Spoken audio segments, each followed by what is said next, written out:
우리 말씀 제목 한번 같이 한번 읽어보겠습니다. 말씀과 성령의 균형 잡힌 성도, 찬양과 감사. 처음에 교회를 다닐 때는 대부분의 많은 사람들이 신앙이 뭔지, 믿음이 뭔지 잘 모르고 다니게 됩니다. 그런데 이렇게 교회에 다니면서요, 특별히 말씀의 시간, 기도의 시간, 또 많은 시간이 있는데 특별히 찬양의 시간이 마음에 와닿을 때가 있습니다. 여러분, 이 사람이 할 수 있는 그 고유의 모습이 있다면은 바로 찬양하고 노래하는 모습, 또 그 안에서 즐거워하는 모습이라고 말할 수 있습니다. 특별히 우리나라 이 민족은요, 이 흥이 많은 민족이고요, 노래와 또 춤과 또 그러한 가락이 우리 몸속에 배어 있는 그런 민족입니다. 그래서 늘 일할 때도 노래를 부르고 또 삶 속에서 흥얼거리면서 그렇게 삶을 살아온 민족입니다. 그러한 면에서 우리가 신앙생활을 할 때에도 오늘은 특별히 이 찬양이라는 부분에 대해서 우리가 깊이 생각해 볼 수 있기를 바랍니다. 우리가 찬양하다라고 했을 때 이 말은 하나님을 높이다라는 의미도 있고요, 또 하나님께 예배드리다라는 의미도 있고, 또 하나님께 노래하다, 노래로 하나님을 섬기다라는 의미도 있습니다.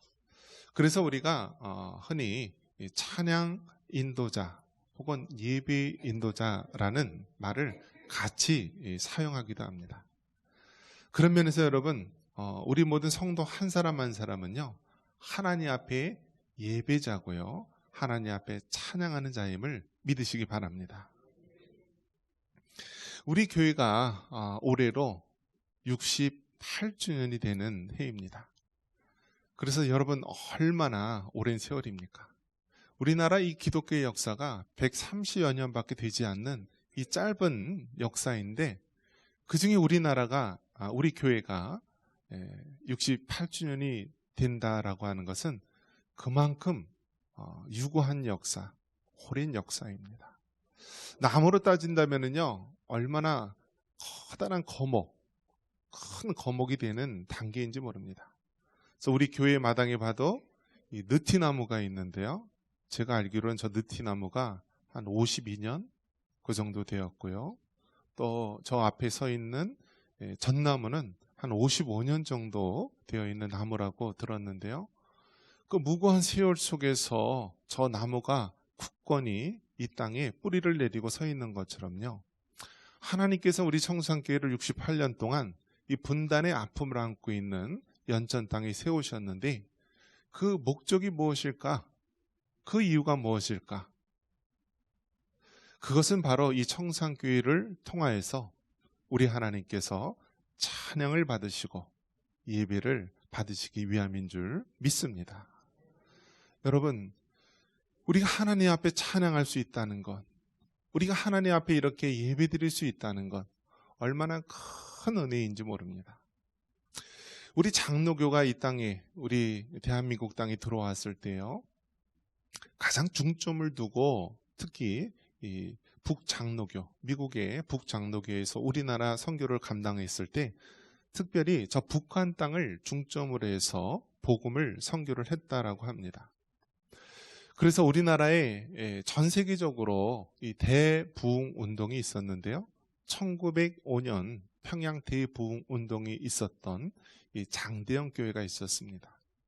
그 당시 또 많은 교회들이 이북 지역에 있었는데요, 이 평양 장대영 교회를 통하여서 하나님 앞에 예배를 드리며 이 조선 땅에 굉장한 부흥의 역사를 일으켰습니다. 그런데 여러분, 그 평양 장대영 교회가 지금 여러분 어디에 있는지 아십니까? 지금 평양 장대영 교회는요, 다 이미 허물어지고 없습니다. 그리고 그 자리에 무엇이 있느냐면 김일성, 김정일 그 대궁전이 그 위에 세워진 것입니다. 그런 것을 봤을 때 여러분, 이 오랜 역사 속에서요, 오랜 역사 속에서 굳건하게 교회의 십자가를 세우며 하나님을 예배하며 찬양할 수 있다는 것은 얼마나 큰 은혜고 얼마나 큰 복인지 모릅니다. 저 북한의 김일성, 김정일 그 태양궁전도요, 언젠가는 무너지고 다시 한번 평양 대부흥 운동이 일어났던 것처럼 하나님의 교회가 세워져서 마음껏 하나님을 찬양하고 예배할 수 있는 날이 속히 돌아올 줄 믿습니다. 자, 이처럼 교회가 있음으로 인하여서 그 자리에서 하나님 앞에 예배드리고 찬양한다는 것은 하나님의 큰 축복이고 교회의 목적이기도 합니다.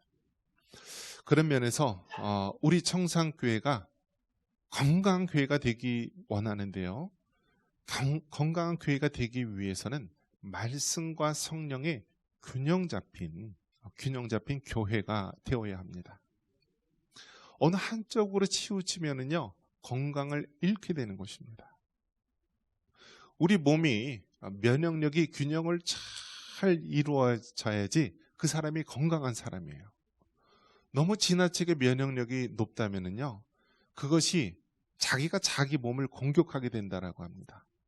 우리가 흔히 알레르기 반응이라고 하는 모든 것들, 천식, 이런 것들은 외부의 바이러스 때문에 그런 것이 아니고 자기가 자기 몸을 공격하는 거예요. 또 면역력이 지나치게 떨어지면 어떻습니까? 외부의 공격에 쉽게 무너져서요, 우리가 질병에 걸리기도 하죠. 그래서 건강함의 비결은 너무 과하거나 너무 부족하지 않은 가장 적절한 상태를 유지해 나가는 것, 그것이 바로 건강의 비결입니다. 우리가 신앙생활 할 때 있어서도 어느 한쪽으로 치우침 없이 균형 있게 발전하는 것, 이것이 바로 건강한 교회의 모습입니다. 하나님의 말씀이 없이 지나친 성령 운동만 강조하게 되면 신비주의에 빠지게 되는 것입니다.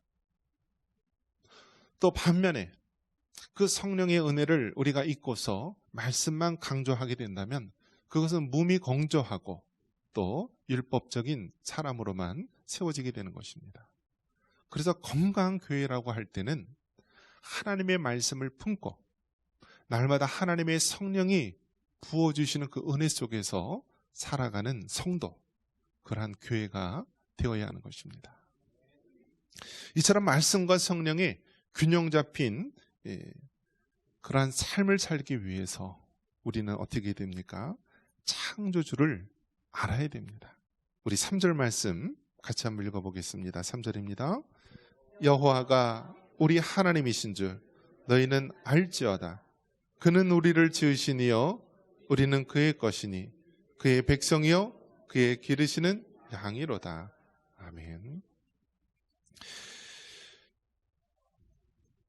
말씀과 성령의 균형 잡힌 성도는 어떤 사람입니까?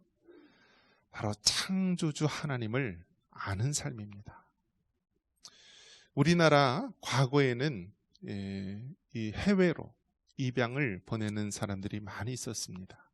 먹고 살기 힘드니까 그 당시에 많은 고아들, 또 많은 아이들이 있었으니까 그 아이들을 해외로 입양을 보내게 됩니다. 그러면 언어와 또 문화가 다른 그 외국에서 그 아이들이 자라면서요, 성인이 되면은 자신의 정체성에 대해서 굉장한 이 문제를 가지고 해결을 하려고 합니다. 그래서 자기의 고국에 와서 나의 부모님이 누구셨는지, 또 어떠한 이유 때문에 내가 이렇게 입양을 오게 되었는지 굉장히 궁금해한다라고 합니다. 그러면서 그곳에서 성인이 되어서 고국에 와서 자신의 뿌리를 찾는 과정, 자신의 부모를 찾는 과정, 그리고 자신의 그러한 조국에 대한 그러한 이해를 갖는 과정을 꼭 거치게 됩니다. 이처럼 우리의 뿌리에 대해서 아는 것, 내가 어떠한 사람인지, 나의 부모는 어떠한 사람인지, 또 나의 부모님이 살아왔던 그 고향은 어떠한 곳인지, 그 자신의 뿌리에 대해서 아는 것이 모든 사람들의 공통적인 관심이고 또 알아야 될 부분입니다. 그런데 여러분, 우리의 뿌리를 계속해서 올라간다면 결국 어디에서 만나게 됩니까?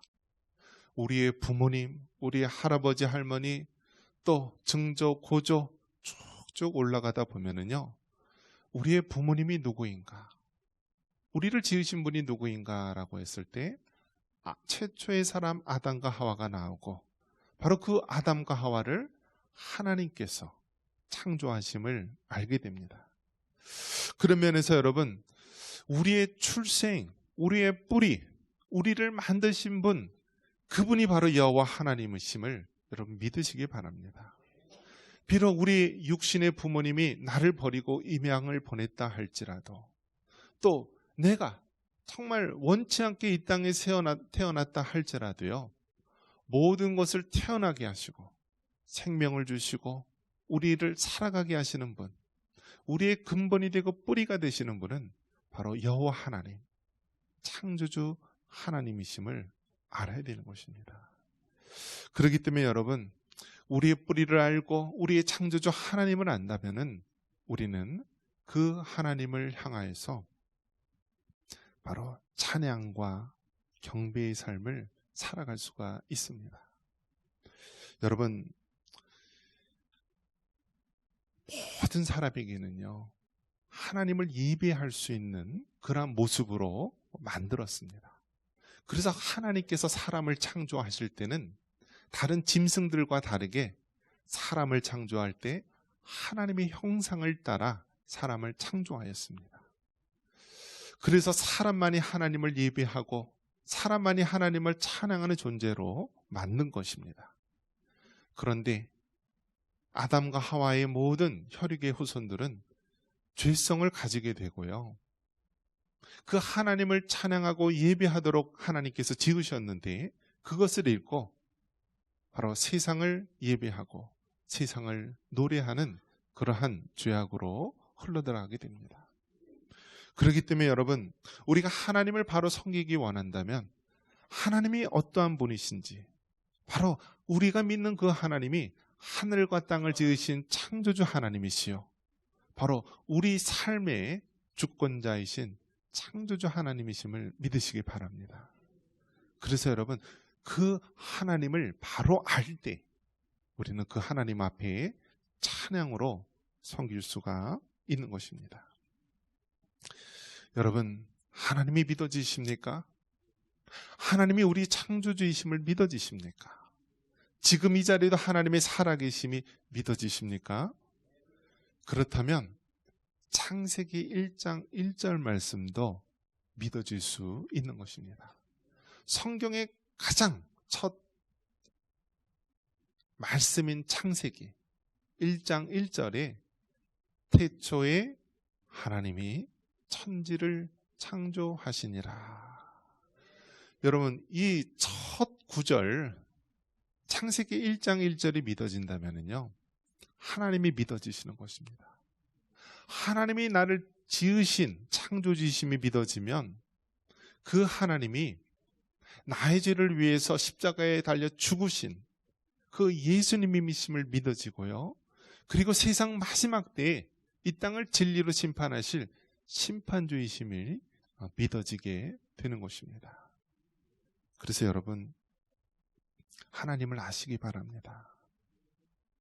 여러분이 믿는 하나님은요, 불교의 부처나 이슬람교의 알라신이나 다른 힌두교의 다른 신이 아니라 우리가 믿는 여호와 하나님은 하늘과 땅을 지으신 창조주 하나님, 유일하신 여호와 하나님이심을 믿으시기 바랍니다.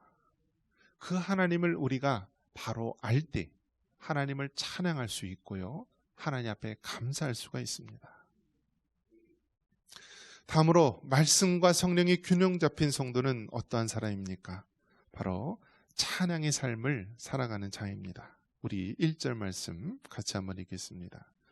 온 땅이여 여호와께 즐거운 찬송을 부를지어다. 아멘.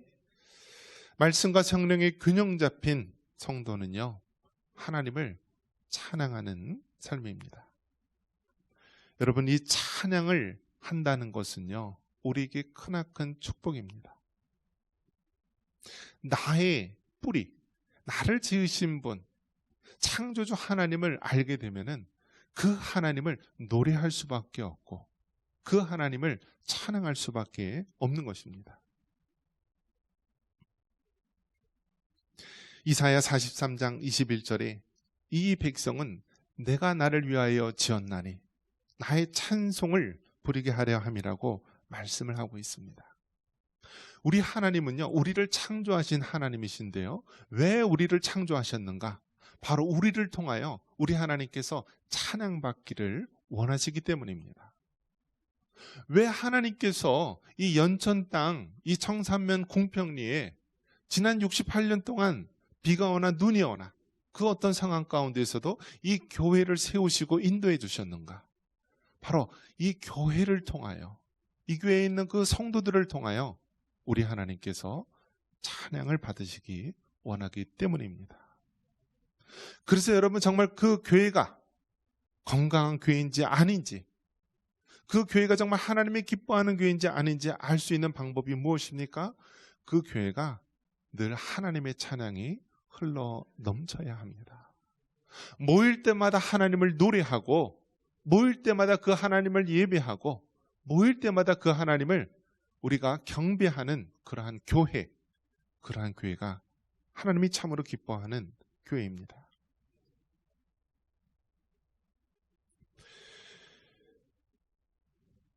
저는 이제 청년 때 이제 찬양팀 활동을 했습니다.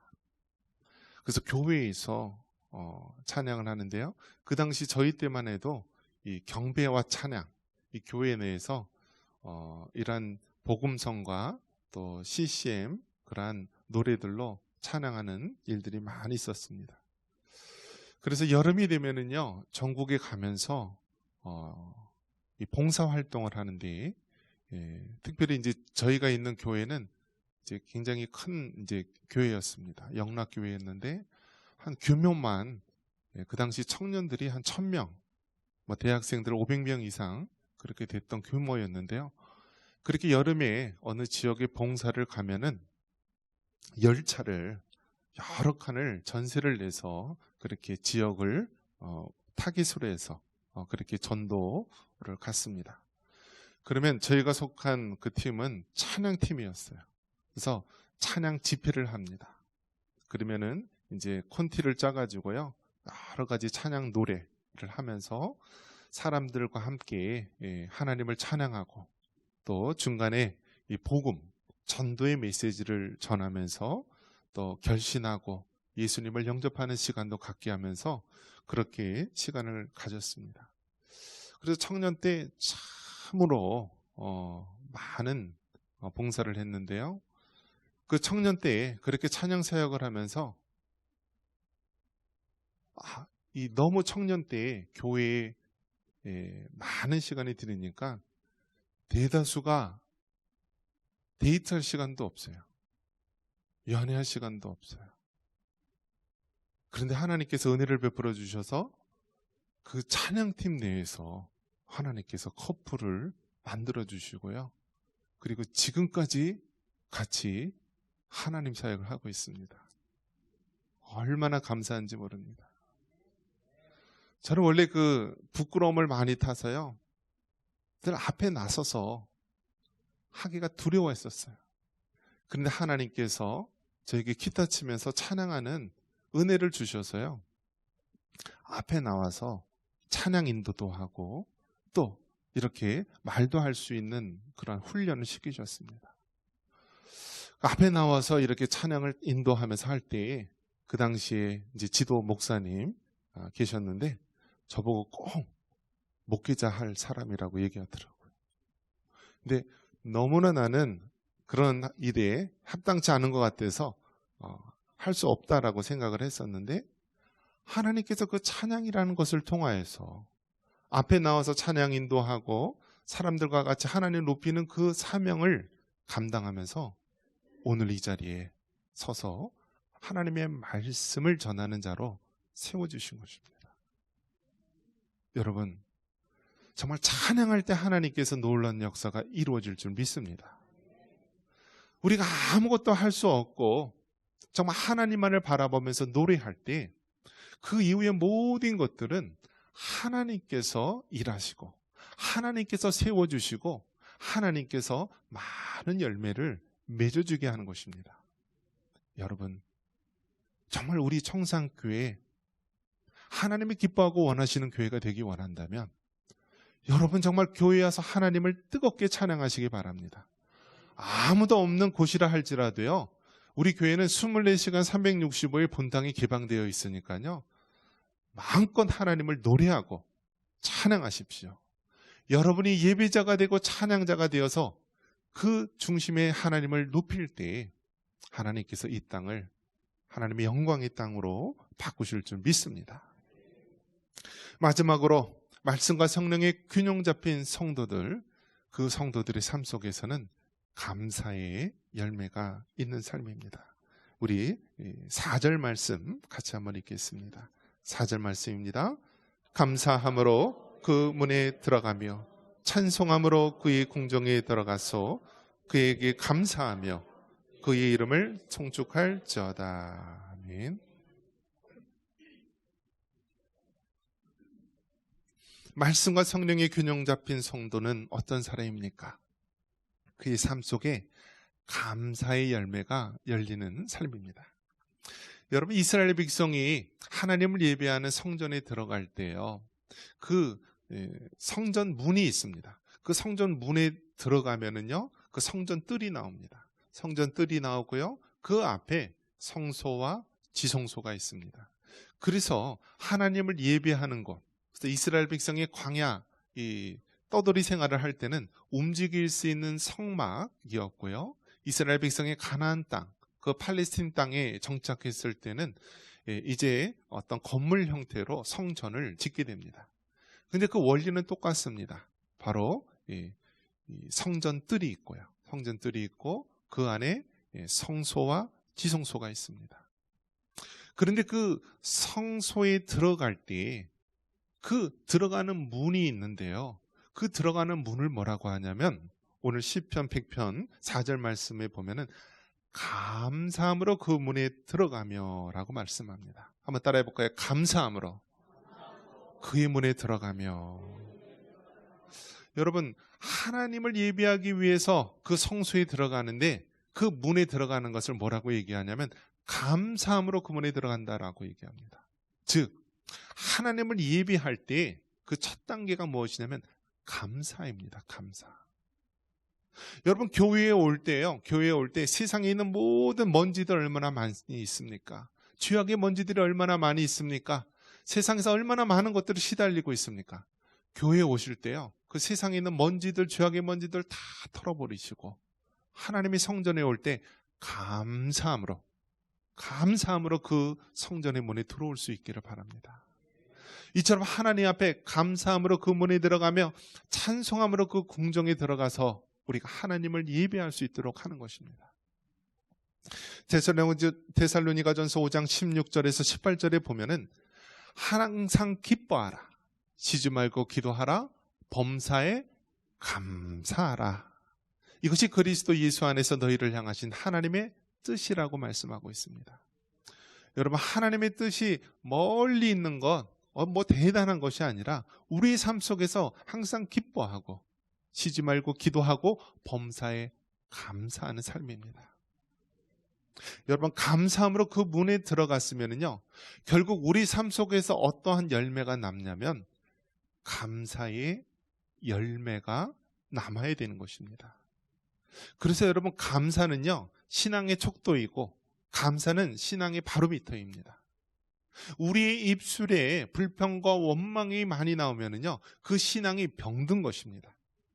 그러나 우리의 입술에 늘 하나님을 찬양하고 감사가 흘러 넘치게 되면 그 신앙은 건강하고 하나님이 기뻐하는 신앙의 모습이 되는 것입니다. 여러분, 감사할 수 있기를 바랍니다. 말씀과 기도의 균형 잡힌 성도, 건강한 교회의 성도는요, 감사할 수 있는 자입니다. 교회의 분란과 문제가 어디에서 발단이 됩니까? 이스라엘 백성이 왜 약속의 땅 가나안 땅에 못 들어가게 됩니까? 바로 불평과 원망 때문에 그런 거예요. 여러분, 우리는 이 땅에 사는 삶이 광야 같은 삶입니다. 광야는 어떤 곳입니까? 정말 말 그대로 황무지, 사막과 같은 곳입니다. 먹을 양식도 없고 마실 수 있는 물도 없고 정말 말 그대로 황무지와 같은 곳이 광야입니다. 그러면 그 광야 같은 땅을 보면은 우리는 원망과 불평할 수밖에 없습니다. 하지만 그 광야 같은 삶 속에서 우리가 정말 예수님을 만나고 하나님의 은혜 속에서 하나님께서 날마다 만나로 우리를 먹이십니다. 갈증으로 시달려 목말라 죽을 수밖에 없는 우리들에게 하나님은 반석에서 샘물이 나게 하셔서 우리의 메마른 목을 먹이십니다.